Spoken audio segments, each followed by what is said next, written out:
First, click Add Floor on the right bar. And wait seconds.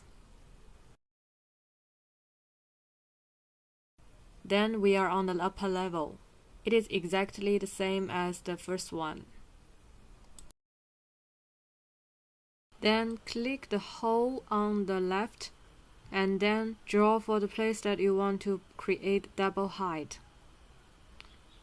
I'm tracing the line from the wall.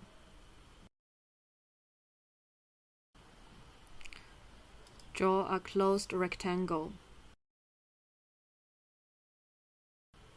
Then the double height is created successfully. Modify the walls on the upper floor.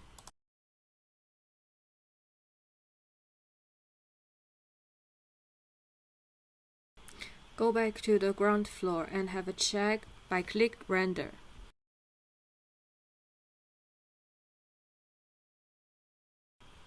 Okay, here in the render we can see that there is a hole upper on the ceiling, and we can click Preview to have a check. Wait seconds and then the preview for your rendering is created. As you can see here, it has a double height of the floor and with a nice sunlight. Of course, you can change the dimension of those windows to make the place nicer. If you want to learn more, you can subscribe our YouTube channel. Looking forward to see you next time.